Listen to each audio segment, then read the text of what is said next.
a lot of social networking has gone to the internet, and three prime examples of it is Facebook, MySpace, and Twitter. And just some stats on how it's evolved since. Facebook was launched in February 2004, and by December of 2004, it had 1 million users. And today, I just looked on my Facebook account, and the creator, Mark Zuckerberg, sent out a message to all Facebook users. There is currently 350 million users of Facebook. And to compare, MySpace was launched in January 2004. By November, they had 5 million users. Today, 2009, as you can see, compared to Facebook, MySpace has slowed down considerably. And Twitter is, I think, the latest big social networking trend. It was launched in 2006 by Jack Dorsey.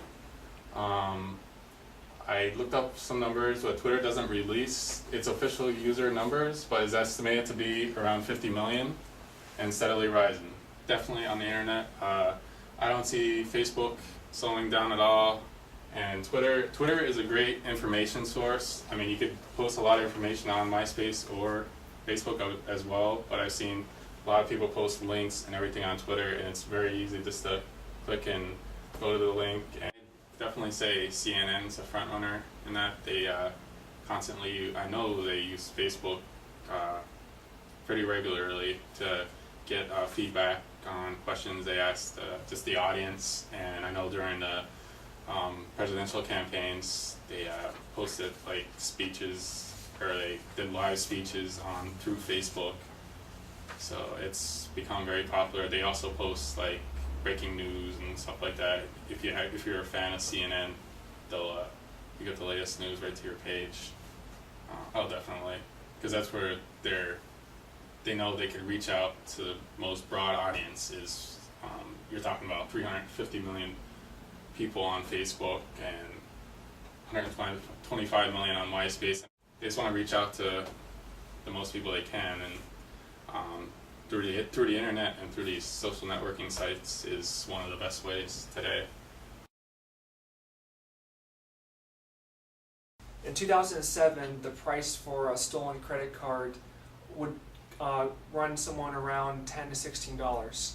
Today, it would cost about 50 cents. More people use the internet to conduct business, and so there are more targets out there for criminals who steal this kind of information. Increasingly, through the means of hacking. This is a very positive trend, and it's not someone rifling through someone's cabinets anymore. In 2008, 99.9% of stolen records were from criminals hacking. And this trend will continue, especially with advances in quantum computing. Specifically, today, in 2009, the first CPU was released that could actually carry out quantum computations. This is cutting-edge technology, and it can only get better as time goes on. Well, people won't be able to use the internet anymore in a meaningful way. They won't be able to conduct their business, and no one wants to use it. People will probably return to visiting brick-and-mortar stores.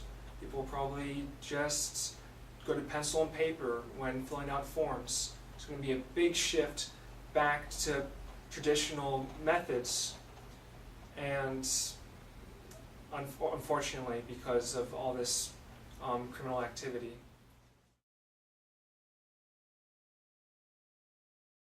English is the most popular languages used on the internet by users. Approximately 478 million people use it, and the growth from 2000 to 2009 is 237%. When compared to Chinese and Spanish and Chinese are growing a lot faster during that same time period. When companies like online advertisement, when they need to reach out to the audience, they need to know what they want, needs and wants, and basically the demographics of it.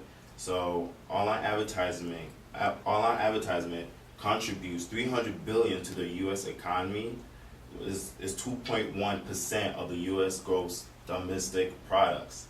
From online advertising, it employs more than 1.2 million with above average wages in jobs that didn't exist 2 decades ago.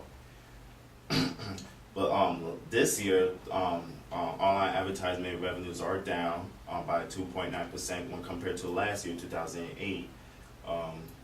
Currently is $22.4 billion, but forecasters have a positive outlook on the future on online advertisement. Overall, the spending will increase in the future. Yes, exactly. They have to now look into more diversity, look to see what's their culture, what's their language, and see if they can reach out and gain interest in order to capture audience and bring generate revenues through the ads. Well, I believe so because myself, I just ignore the advertisement stuff. It gotta be really catching, gotta be something that's related to me. So I'll predict that companies will try to focus into who they want, will focus on their needs and wants more closely in order to capture their view, their interests.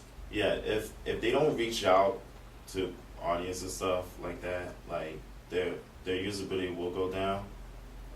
People won't, if they can't reach out to them, they won't be interested in going to their website or whatever the companies want them to do. So.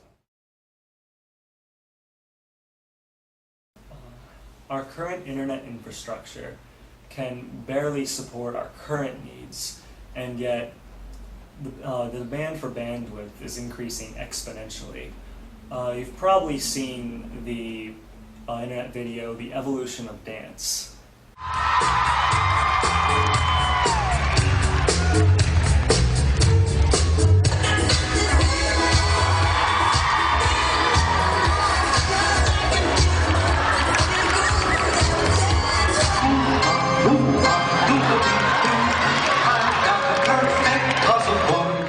It's been downloaded over 131 million times on YouTube.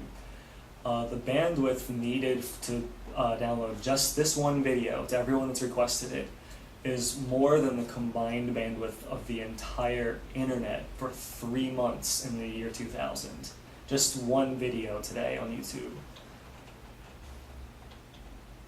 Now, if you look at a map of the internet, you'll find that a lot of the ISPs, domain name servers, and connections go through American servers and internet service providers from all around the world. A lot of it travels through the United States to get to where it's going. We can barely support our own bandwidth needs, yet we're a hub for international internet communication. Currently, we are only 19th in broadband penetration, yet we're the central hub of the internet.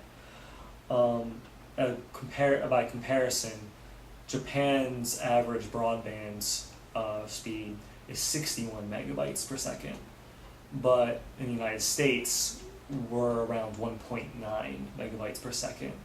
What's currently a national bandwidth problem could very easily become an international problem at the rate that bandwidth need is increasing.